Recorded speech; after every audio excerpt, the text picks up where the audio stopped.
Welcome to the realm. I hope you're prepared for battle. What's going on? Does anyone else know that you can do this? Ooh, hello. Welcome, take a seat, have a cup of tea, take a load off. Boy, have I been busy. So basically, I've been playing a lot of Minecraft. However, there has been an issue with the footage and it won't let me access it. So we are ignoring that entirely. We're just gonna get right back into it. Now, as I said, I have been pretty busy playing this. Come with me, I'll show you. The base is really starting to look awesome. First thing you'll notice is my beautiful lighthouse in the background. We'll get to that later. I want to leave that to last because it's my current masterpiece. I've been in the progress of changing the path around my house to cobblestone, gravel and smooth stone slabs. It looks a lot nicer than the checkerboard oak birch path, which at this point I'm not sure if I'm going to keep. Now over here is my turtle sanctuary. I built this because eventually I'm going to need some turtle eggs to build my gold farm, but that's like way in the future. Next to that, it was feeling a bit empty, so I put my pumpkin and melon farm here. And I know what you're thinking. That's a huge building for just a pumpkin and melon farm. And to that, I say, agreed. It's basically empty on the inside, bar some farmers for trading. I totally gave up with the top floor just because it's a tight space. And I wanted to stop the villagers from jumping off the roof. I'm sure we all know how suicidal they are. So I didn't want them getting upstairs at all. I'm trying to keep this side of the land as the farming area, so with that in mind, I have added a small wheat farm just up here. There is an added bonus to this. It is the only semi-automated farm I have so far. I mean, apart from mobs. It's set up with a lever dispenser with water to push all the wheat out to the edges. And then just down here, I want to build an automatic honey farm because I need more honey blocks. Specifically, I need them to keep villagers in place. I have another villager area popping up, which I'll show you shortly. Over there is my granary. I built that 2 episodes ago, next to the big lovely trees. I've also put another 2 small trees down here. There's only 2 because, it turns out that trees are not so easy to make. It's all beginning to come together. Then here is my pop-up villager hut, which helped me get some early emeralds, next to the axolotl and fish pond that I built last episode. Just down here is my barn. I believe that was episode 2. Then over here, I haven't shown you my river yet, actually. This took ages to do. I had this sudden urge to build a river through my land, and well, I guess here it is. It turned out very nice, and I tried to connect the ponds up to it as well, of course, placing glass to keep my fishies in. I've made it all connect so that if you really wish, you can swim down the river and merge into the main river, which leads to the ocean. I love all the arches all the way down as well, it's really nice. Over the bridge, we have the other villager area, which is a work in progress. This is what I need my honey blocks for. I had successfully transported 9 villagers, but they all died, and in came the iron doors. So far, I've got my stonemasons on the left, and then for some reason in my really smart brain, I decided to get 4 armorers, so there's another 3 golden apples waited, but they can stay for now. Beyond the villager area, I have still not finished my nether building. I have ideas, but I just haven't gone round to it yet. Over this bridge is where I plan to build my new house. It's a rather awkward shape though, as you can probably tell from the outline of the path I intend to put there. This is definitely going to be one of my more interesting builds. And this is my villager breeder. I have a consistent theme of not being the best at decorating interiors, but when you mix that with a habit of overbuilding, it looks bare on the inside, which is a bit of a shame. But it does what I built it for, which is of course turning villagers into a production line. This production line is pretty good too. Button for the main carts, they stop on the unlit redstone rail, and then if I buff this button, they go all the way around. Only thing is, I didn't think of where to put them when they were healing. Up here is my librarians. I got most of the enchants that I want, I think, as per normal, a bit bare on the inside, but if it fits the purpose, it's fine.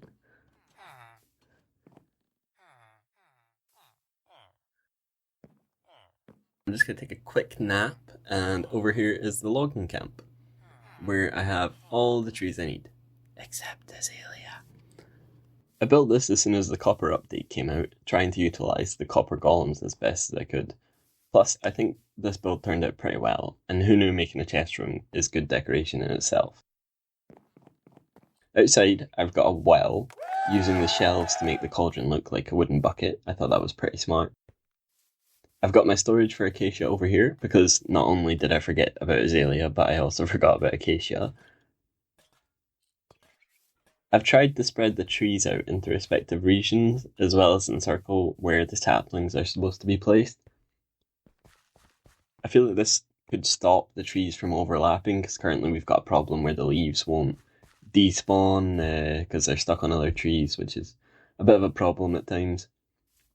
And just on top of my villager breeder, you can actually see my one stone diamond ore that I found.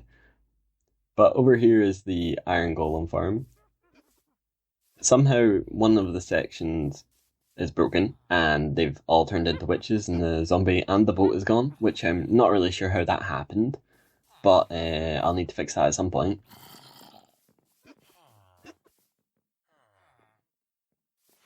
And then down here is my stable.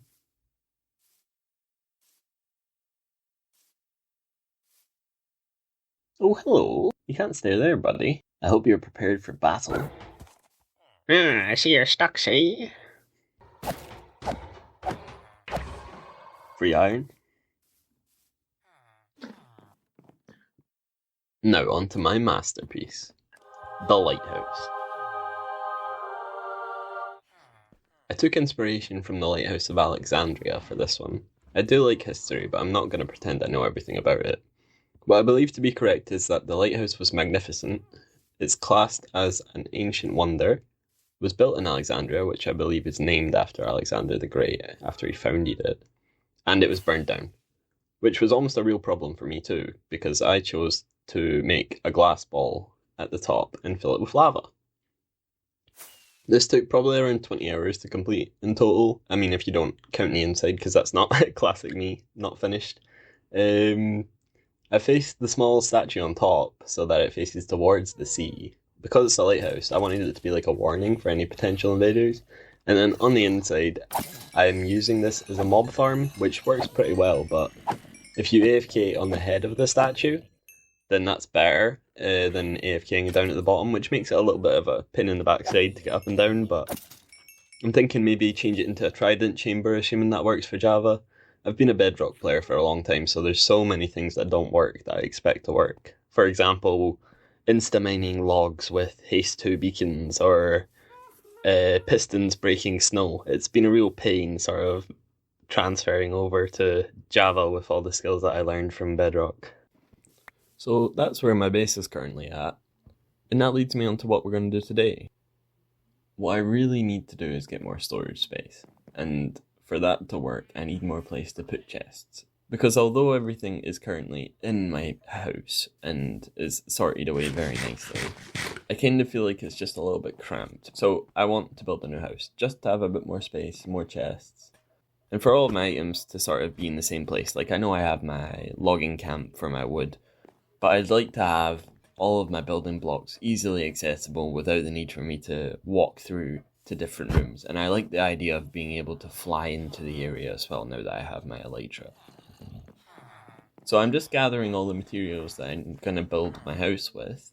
As I said earlier, it's going to be a really weird shape. It's going to be one of my more interesting builds for sure. Now I've had to do a bit of gathering, but most of the resources I'm going to use I already had some of. So let's get this started.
If you enjoyed that time lapse, please let me know. I'm trying out new things, so it's good to get feedback. One of the things I've been thinking about more often is how my build will look while walking along the paths that I have around my base. And this is one of the weirdest shapes I have ever used for a building, but I have to say I absolutely love it. It just looks awesome. Now, given that this is going to be my new house, it kinda makes sense to actually do an interior for this one. I know, shocker. And I do have some confessions to make. So, I play on a realm, and when I say our, I mean that it's set up for myself, my girlfriend, and a couple of my friends. At this moment in time, it's only myself and my girlfriend that plays on the realm. And her side of the land is lovely, and I'll give you a quick tour of it. But the reason that I've been trying to focus on interiors so much recently is because her buildings look incredible on the inside, and I'm so jealous. So, for this building, she's actually decorated the first level, and I'll give her all the credit because it looks great. And then I've went on creative, and I've tried to sort of replicate that into the rooms that I want for the middle floor, and then admittedly, she has also done the top floor as well. Fortunately, she enjoys doing the interiors, so she's got a lot of experience building the interiors. But I know I need to learn as well, so this is going to be a new thing for me. On the bottom level, I designed the floor to have 3 different levels. I knew that this house would have a high roof, so I figured I would try something new, and I really like how it turned out. It's just beautiful. And then I asked my lady to come and decorate the inside of the house, and I'm just copying the details over from the creative world using Matica. Now I know most people think I'm a noob for this, but I don't know how amethyst works, just because I've never decorated the inside of a building. And here's a funny clip which shows how little I decorate the inside of a house.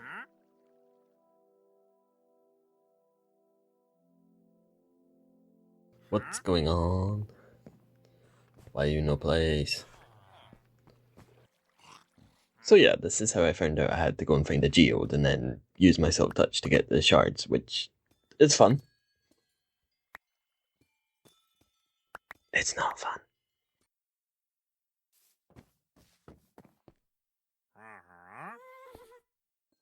Oh, for God's sake.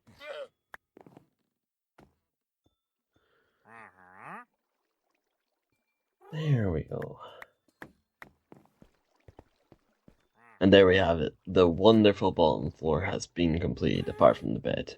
I will place the bed shortly. I really like how open it all is down here, and the 3 layers for the floor is just awesome. I don't know why I've not done this before. Can I just say, right? Decorating the inside of a house has challenges that I didn't expect to be facing. Why is it so difficult to place these blocks? As a noob interior designer myself, my aim is to use the techniques I've learned from copying this floor to then make my storage room on the second floor look really nice. Whether that goes well, who's to say? But I will try my best.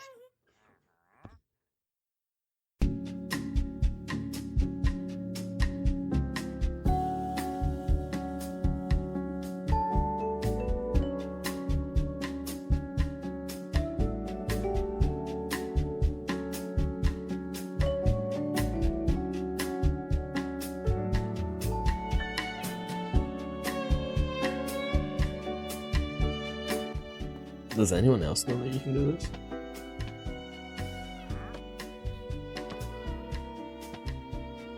Adds a little bit of depth between your chests. Makes it look really nice, gives it a little bit of a pop.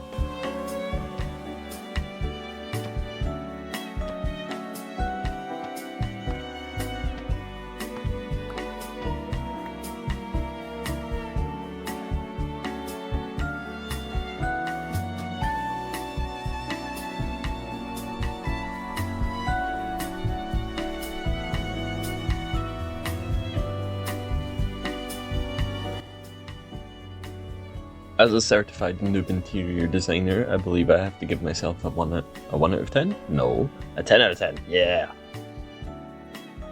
This is definitely the best I've ever done on an interior. The unfortunate thing is I may have to take these skills and apply it to all the buildings I've already built, which is going to be a pain in the backside.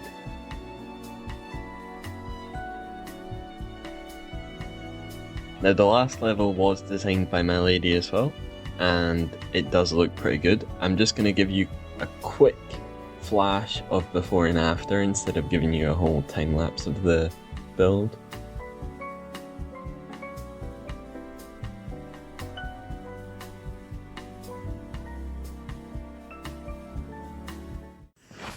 Did you know that copper golems know how to go up ladders? But they don't know how to go back down. It's at this point in time where I need to move all of my items over from my old house. Instead, I'm going to proactively procrastinate, which can be a bad thing because there's 2 pros in it, so... It's finally time to get my automatic honey farm up and running. And I am no redstone guru. And for this reason, which I guess I'm going to sound like a total noob again, because you'd think it would be simple, because it's a dispenser, and you need to notice when there's honey in the block, which you know, is redstone. I'm going to use a video. It didn't help. Good thing I've got a skelly spawner for all the bows that I need.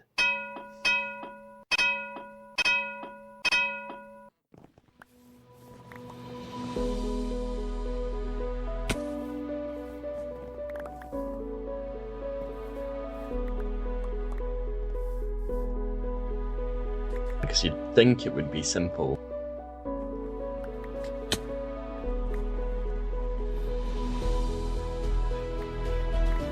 To be expected with the redstone build, I've followed the video perfectly and it's still not working. There are some comments saying that every item space in the dispenser needs to be filled, which is fine. So they're just saying to make sure the honey block is empty to reset the comparator. Oh, they're coming that way. Oh crap. Oh, I'm such an idiot. I completely forgot about the campfire. Fortunately, I've watched enough Tom and Jerry to know that I need to get into the water as fast as possible. And then that way they can't attack me. So at this point I have reset comparators, emptied honey blocks, replaced dispensers, replaced redstone, hours of AFKing to see if it produces anything, and it's not working, which is really fun. And I'm getting honeycomb perfectly fine, but for some reason I'm not getting any honey in bottles.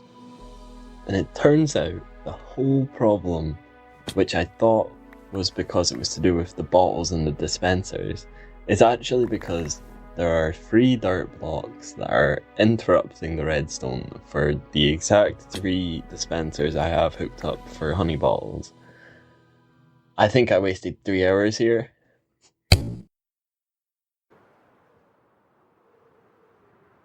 The problems have been fixed, and at the time of editing this video, this is how many goodies we have saved up. It's a decent amount and will come in handy for copper and honey blocks. I've decided I'm going to move all my materials over off camera because it's a lot of effort and there isn't really much to see unless you want to watch me break shulker boxes and place them over and over again. So let me walk you through a few ideas that I have for my base. Now these ideas are not guaranteed to come into being, but after building my house I've had a couple of ideas. Starting with larger projects, I technically already have built a small dock down by the entrance to the land where the river meets the ocean, but I want to build a much larger dock, which would allow larger vessels to dock, obviously near the lighthouse. Now if this goes ahead, it's going to be a huge project. I've already thought about it a lot, and there would need to be a couple of piers, a lot of buildings, probably some cranes, some ships. And it's something that sounds quite fun to make, so it may very well go ahead. On the other side of the land, I want to build a mine, somewhere to potentially build a big furnace room and keep any blocks that are overflowing from my main storage room. I've kind of already got it started. I've been digging down all the way to bedrock for areas where I can mine deep slate, which I've got a beacon down there, and then I've been getting cobblestone and stone from a room up here. Very far into the future, I'm thinking I could turn this into like a huge underground base, because I imagine I'm going to need a lot more cobblestone and stone, so this room's just going to be getting bigger and bigger. Then just above where the mine is, there's a good part of the river where I think it would be really cool to add a statue inspired by the Colossus of Rhodes, which is another ancient wonder. I do quite like history. It looks awesome, and here's a picture if you aren't sure what I'm talking about, and I think we can all agree that standing there and letting the ships go between your legs looks like a rather uncomfortable job.